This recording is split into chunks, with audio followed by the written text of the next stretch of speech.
The COP30 climate talks in Brazil have wrapped up, with delegates reaching a modest agreement in addressing climate change. Nearly 200 countries approved the deal, which includes steps to triple financing for developing countries to cope with extreme weather. But the main COP30 document left out any details about phasing out fossil fuels, something dozens of nations were demanding.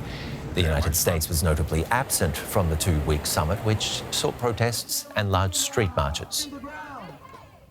With the first agreement at COP30 leaving out this roadmap for phasing out fossil fuels, I asked Luisa Neubauer from the Climate Action Movement, Fridays for Future, where that leaves her movement in the fight for climate action. Well, I think the COP very much brought to life what we all knew. Fossil fuel states and their friends are fighting for their dominance in the world. The most affected states are fighting for their survival. And some of the large industrial nations, including Germany, are fighting with themselves. And that obviously makes it very hard to move forward towards a world without fossil fuels.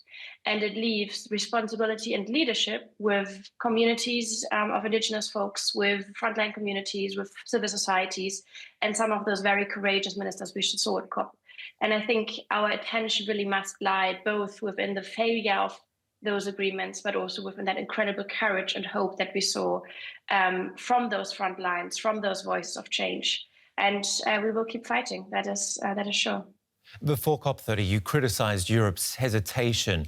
Have the EU and Germany failed to take the lead? Yes.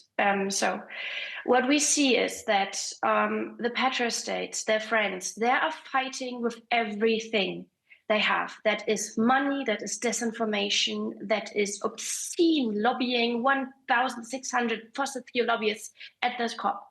And what are Europe, what are Germany doing on the other side? Very half-hearted green speeches, promises that are regularly broken, and the watering down of climate targets. That is not how we can actually live up to what we're seeing out there. That is not how we can actually counterbalance those fossil fuel forces.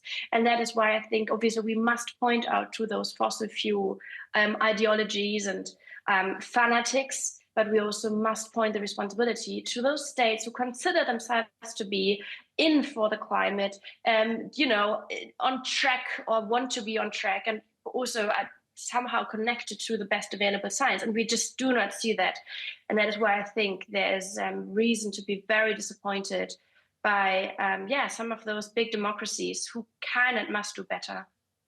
There was support from over 80 countries for this roadmap that didn't come to be. Does that at least give you some sort of hope?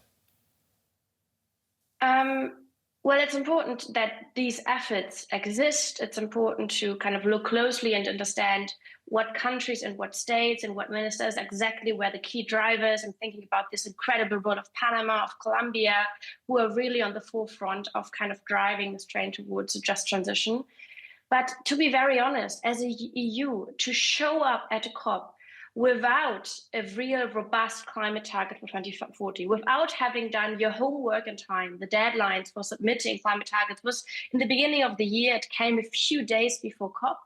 Showing up as countries who have all the money they need, they have the technologies and the political, majorities to actually thrive for climate action, and instead decide to throw taxpayers' money at some of the dirtiest industries, that just doesn't work out. And even while the COP was running in Germany, for instance, the government again decided to provide 350 million euros for the aviation industry in the country as a tax present. I mean, what kind of signal does that send? That's not something we can actually work with. We need countries to be committed in theory, but most importantly, we need them to be committed in practice. And we just, are still looking for that. COP30 did deliver ambitious financial pledges. Do they not stack up against the huge amount of money that you say lobbyists are spending at this event? It is important to acknowledge those financial pledges. We saw more than $6 billion US dollars being promised for the rainforest efforts, protection efforts. That is important. Yet to really understand the situation we are in, context is everything. So when we look at a country like Germany, quite a rich industrialized nation, Germany promised after all $1 billion US dollars to provide for efforts to protect the Amazon rainforest and other tropical forests. And at the same time, we are providing 60 billion every single year for fossil fuel subsidies. So obviously those, climate pledges, they do sound good, but at the moment that they're put into context and we understand how much money even some of the most so-called advanced climate nations are still putting into the fossil fuel machinery every year to really drive the climate crisis forward and not climate action, then we understand that obviously that is not the best we can do. And honestly, it's about our livelihoods, it's about everything. The minimum expectations for states should be to do everything they can and not to, deal with the climate emergency as a sideline issue that you throw some money at if you have a good day, but otherwise, keep fueling the climate crisis. You keep painting a picture of a dangerous disconnect, to take a quote from the UN Secretary General, who says it's got to a very dangerous point where we could have devastating consequences if science and industry don't match up. He accused industry of promoting a false narrative to undermine climate action. Are you still hopeful COP summits can deliver real progress, or is the system broken?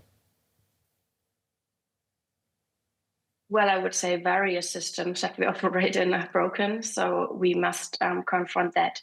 Regarding the COPs, obviously, they do not live up right now to what is needed.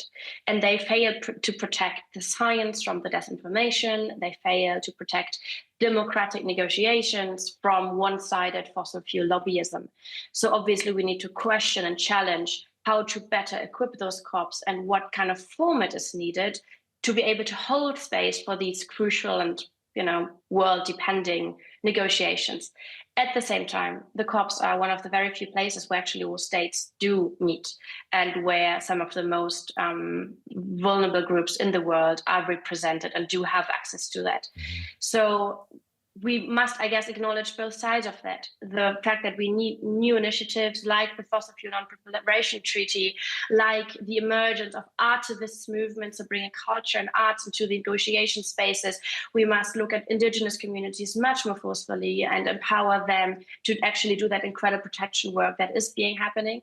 And at the same time, we must consider the COPs to be still a place of importance, so they must be protected. We must go there. We must fight for the integrity, and most importantly, I guess, not expect for climate justice to fall from heaven. That remains hard work that is done by the many. It's not up to these three perfect environmentalists to do us a favor to fix our planetary issues. It's up to millions of very ordinary people who take a step outside their comfort zone and then another one to hold governments accountable and build pressure for actual change. Luisa Neubauer from Fridays for Future, thank you very much for your time today. Thank you so much.